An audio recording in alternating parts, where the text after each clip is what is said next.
Hey guys, welcome back, it's Ripe again. In today's video, my ridiculously entitled neighbor went crazy on my toddler after she supposedly trespassed on her property. She ended up calling the police on us and insisted that we should get arrested. This psycho neighbor is starting to scare me and I honestly don't know what to do anymore. Here is what happened. Let's dive right into the story. So this story is from a few years ago when I worked in the legal department of a 1,000+ store national retailer. As part of my job, I handled customer complaints that elevated when the customer threatened legal action. The cast is very simple. Me, EM, Karen, and who was also an attorney, AE, our awesome attorney. The following happened. Our customer service call center forwarded EM's call to me after she threatened legal action. EM left a message claiming that she was not provided $10 in customer reward coupons, aka spend $200, receive a $10 coupon in the mail sort of thing. This was before apps. Based on her purchase of clothing for her son and daughter for back to school. I looked into it and called EM back. It turned out that we had an old address associated with her rewards account. No big deal, right? So I spoke with EM and offered to send her the original $10 coupon and an additional $25 for her trouble to the correct address. However, that did not satisfy EM. She claimed that we should have known her address and threatened to sue us if we didn't pay her $1,000 in cash. Her rationale was that it would cost us at least $1,000 to defend the suit. She was in a state in which our company did not have any offices, so we should just pay it to her. I declined but still forwarded her the $10 coupon that she was entitled to pursuant to our rewards program. Sure enough, she sued us for breach of contract, fraud, and any other conceivable charge. I went to my boss, the COO, and told him the story. He asked what I wanted to do. I said I would rather pay legal fees to a defense attorney than pay EM, and he agreed. I contacted AE, explained the situation to him, and I kid you not, he said in a southern drawl, "I get to sue EM? I should be paying you guys." There are a lot of lawyers in this legal community who would love to sue her as she is reckless, unpleasant, and a total pain in the butt to deal with. I will gladly take your case. He agreed to defend us at a reduced rate. Part of our defense strategy was to countersue her under the state's frivolous lawsuit statute, which would move the suit from small claims court to the larger civil court. AE filed our answer and counterclaimed. Although EM was an attorney, she was not a defense attorney, so she had to engage her own attorney to defend against a counterclaim.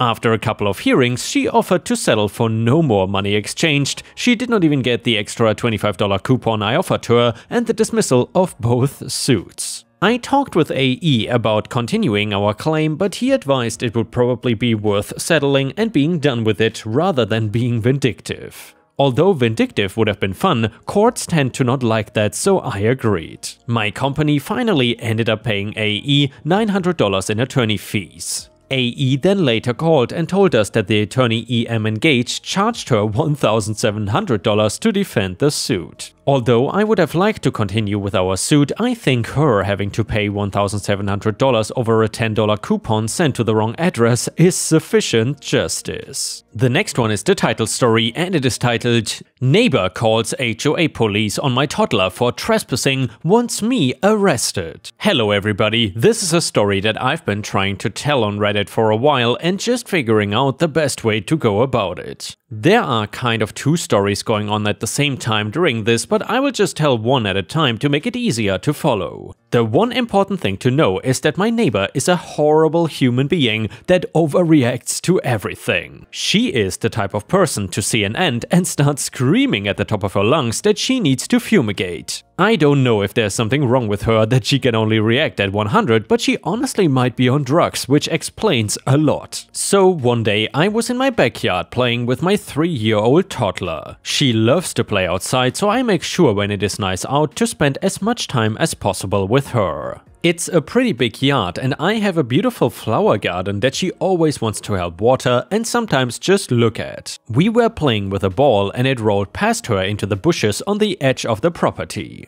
I told her I would get it, but acting like a big girl, she told me, "No mama, I will get my ball." There was no reason she couldn't, so I let her and watched her disappear into a bush. It only took about 20 seconds for me to realize it shouldn't have taken that long and went to explore what happened. When I did not see her in the bush, I panicked and felt like my heart was gonna explode. I noticed a small hole in my neighbor's fence that was big enough for a toddler to crawl through. She is adventurous, and at that age I know it can cause problems, so I wanted to go and get there right away. I could not go through the fence obviously, but I did jump to see over it and noticed her, and I ran around to go and get her. I know that she shouldn't have been going into other people's properties, and we sat down and had a long talk afterwards. I also believe that when a 3-year-old appears, your reaction can be getting upset but not needing to act like my neighbor did. Before I got to my daughter, I heard my neighbor scream and then my girl start to cry. When I got there, the neighbor was on the phone screaming about an intruder and that they needed to come right away. I did not know who it was at the time, but apparently she called the HOA that has their own fake HOA police. Me, I'm so sorry about this. There was a hole in the fence and she must have crawled right through it. Trust me, I won't let her near it until it gets fixed. At this point I felt a little bad and awkward because we really shouldn't have been there and I just wanted to leave. Neighbor, not so fast. I called the HOA police on you and your little brat of a girl. You are not going anywhere until they show up and arrest you both. Me, it was an accident. Either way, nobody is gonna arrest a toddler who doesn't understand what a property line even is. It was clearly a mistake. Let's just both move on and it won't happen again. However, that was not good enough for her because she stood in front of her side gate and would not move until the HOA police showed up. She gave them some story that I threw my baby over the fence and then lied in order to break onto her property. They refused to even look at the hole in the fence I was talking about and gave me a fine for 50 bucks and a warning that I had to stay on my own property from now on. Shifting to the other story, you need to know about what my neighbor does for a living. So what she does is she runs a cleaning service out of her garage that I did not know much or care much about. However, one reason I wanted to get my toddler off the property so badly was because I was worried about bleach and other chemicals that she might have been able to get into.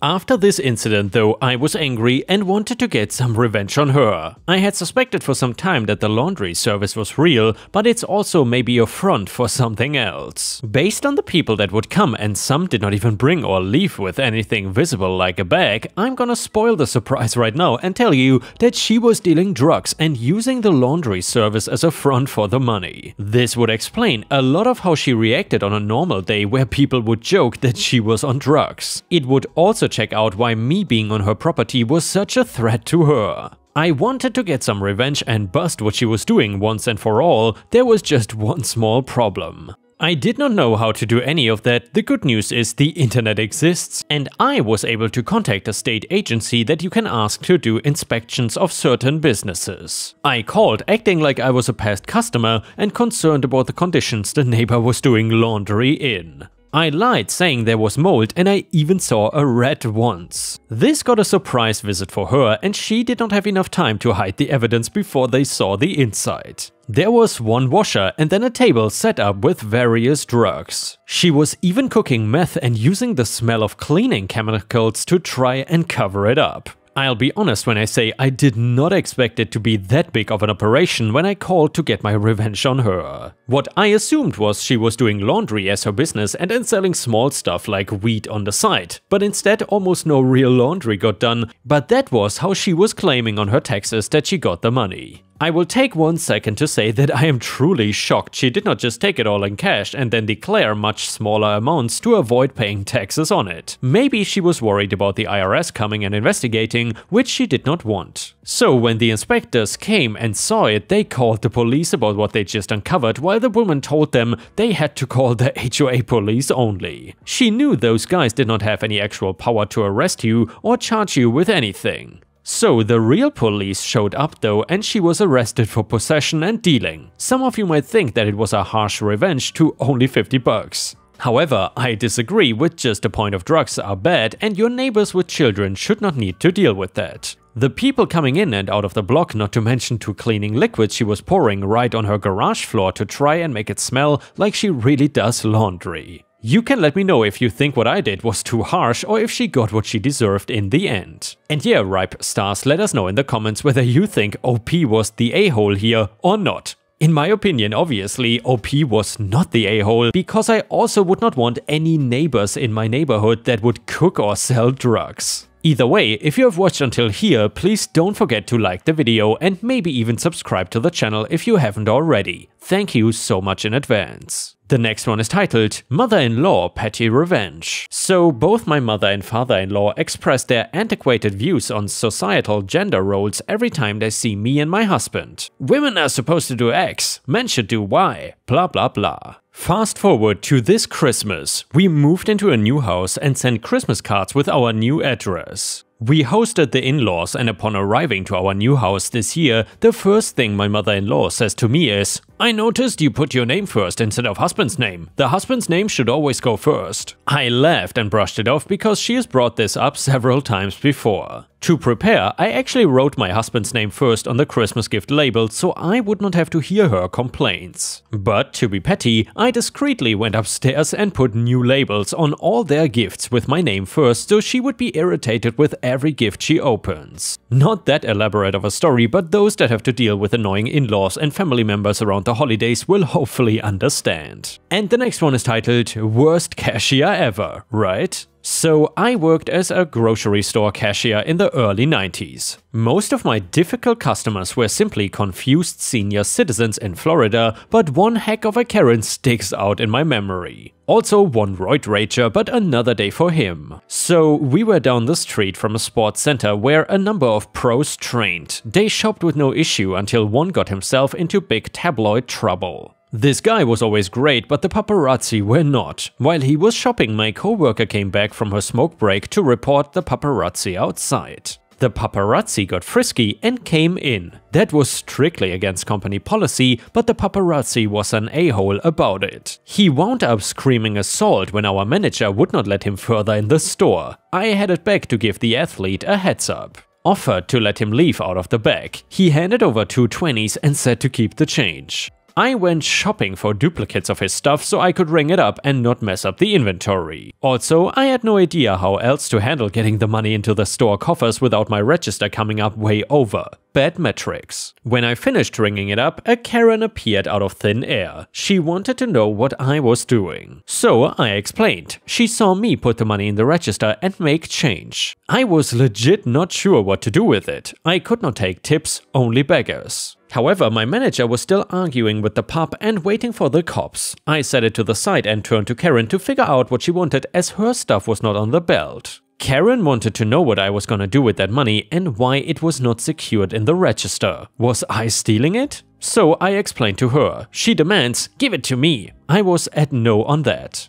I did not know what I was supposed to do with it, but not give it to Karen, that's for sure. She started having a screaming fit that I was stealing from the store and tried to grab the cash. I snatched it up first and stuffed it in the charity bin, figuring that would end that. But nope. She kept screeching and tried to open the charity bin for her money. 2 cops arrived about then and split up between the incidents. Karen's story changed as soon as she saw the cops and also her demeanor. Suddenly, she was super sweet. That was her stuff I just rang up. Now, don't get me wrong, I would not give it or the change to her. I had stuffed the change in that bin and she was just trying to get it back. So I needed to be fired and arrested. Meanwhile, Karen still had a full cart right behind her. I suggested pulling the security tapes. The cops liked that idea. Karen then kept smiling sweetly and telling me how I was about to learn what it's like to get fired. I should have given her the money. It would have been no skin off my nose, but now she's gonna destroy my life. I had to listen to this crap for quite a while because the paparazzi is screaming First Amendment and it takes time for the security tapes to be pulled and reviewed. Sure enough, I can be seen arriving with a basket of money well before Karen shows up. She sputtered and insisted both were hers and she was shopping for a friend and I'd been helping her.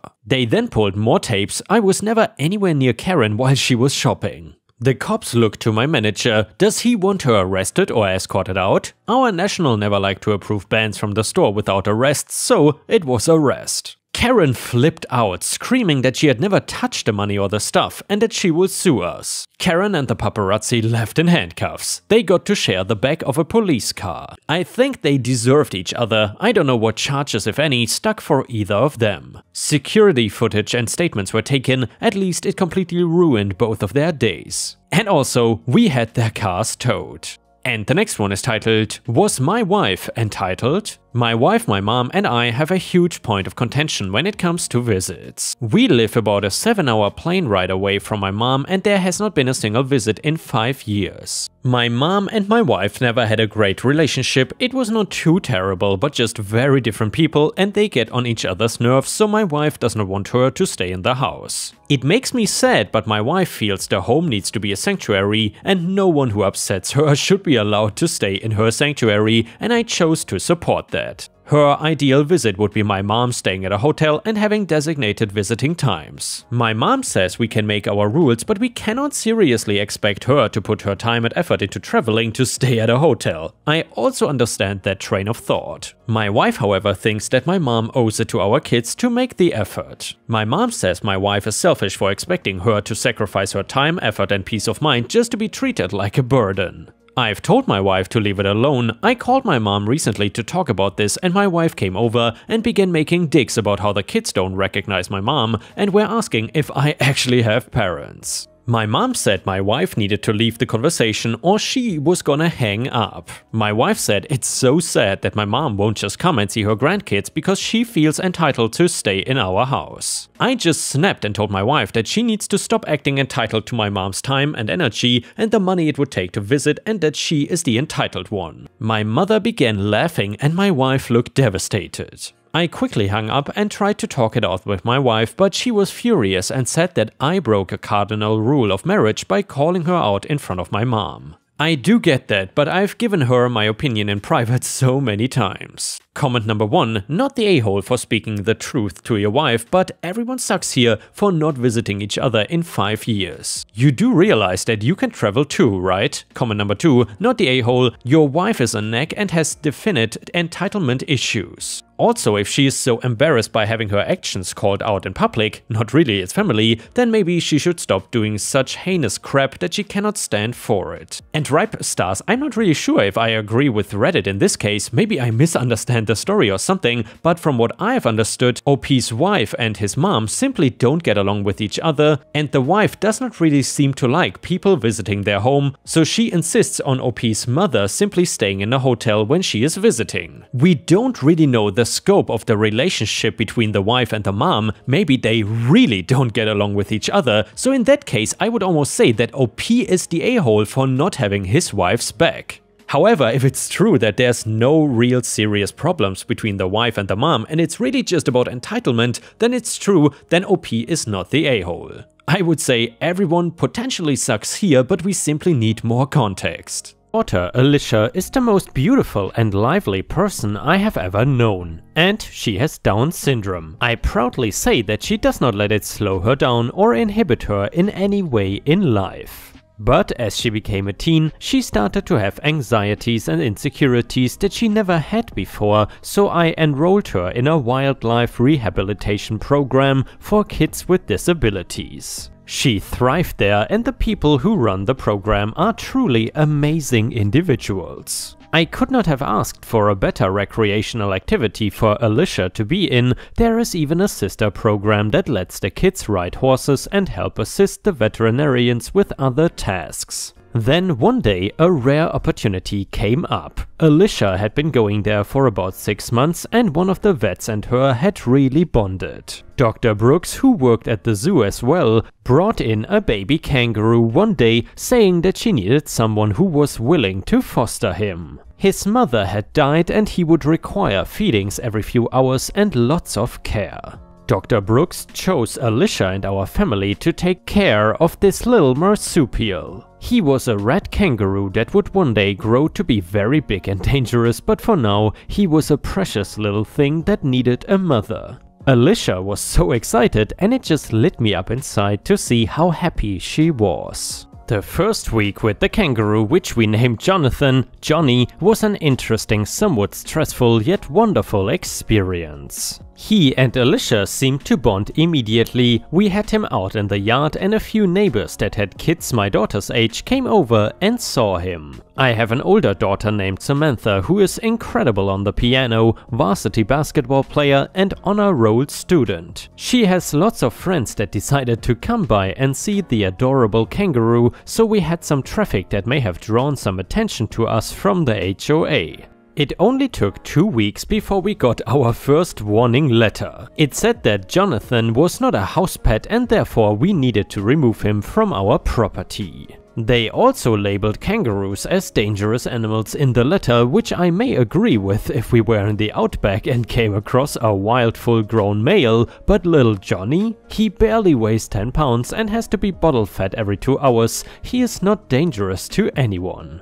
I did not tell Alicia about the letter because I did not want to upset her, but I did show her older sister Sam. She, being the fiery young woman that she is, started telling her friends. A few days later we received another letter, this time more threatening, stating that we had to remove Jonathan from the property by the end of the week or they would be fining us $100 a day for having an unauthorized pet in the home. I don't understand why they care so much about a little kangaroo. I ended up calling the number in the letter, but they never answered. Samantha took to social media and so did her friends. Facebook was a huge influence as the town's chatter page blew up with comments from people shaming the HOA. Samantha and her friends posted pictures of Alicia and Johnny and the evidence of how happy she was written all over her face. During all of this business, I had started the process of making Jonathan Alicia's emotional support animal.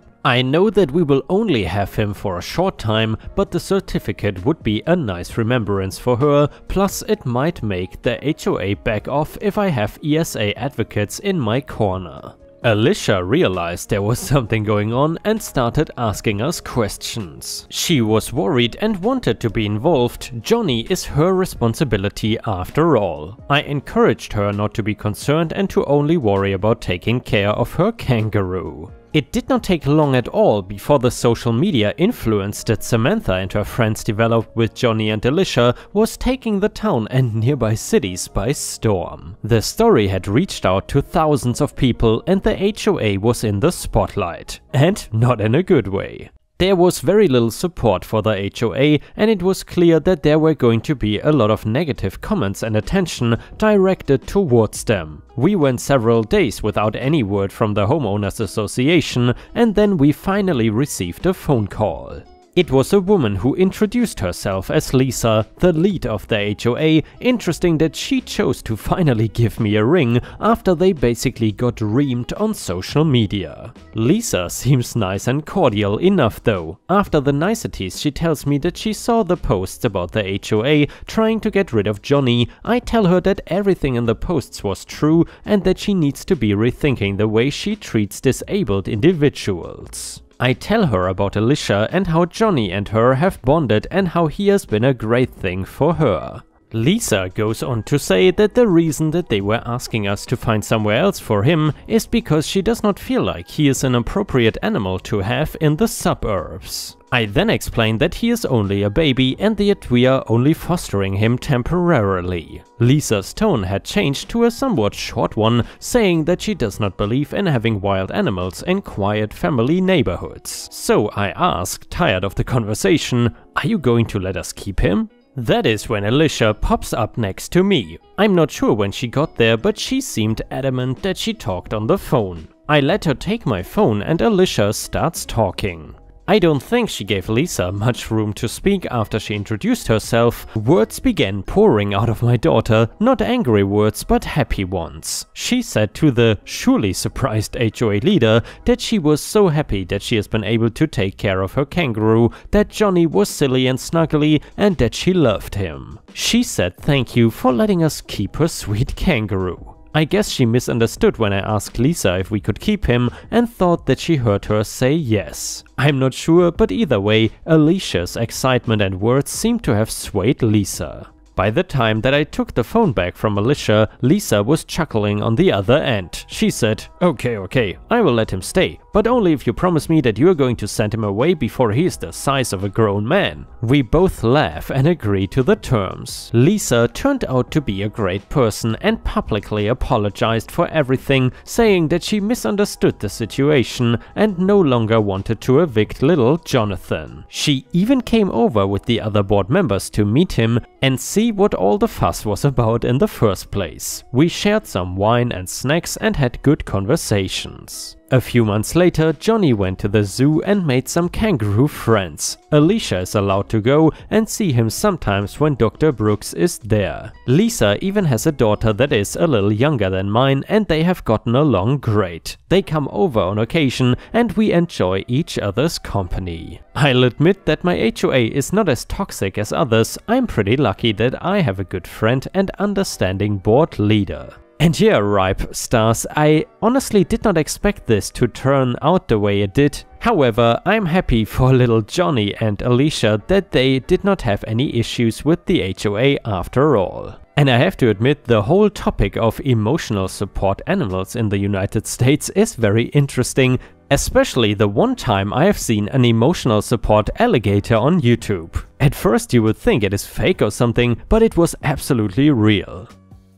And with this, we have reached the end of the video. However, I want to ask you for a favor. If you have watched until here, please check out my new channel called The Readers, where I and other voice actors post daily stories that you will very much enjoy. Thank you so much for watching, and I will see you again tomorrow.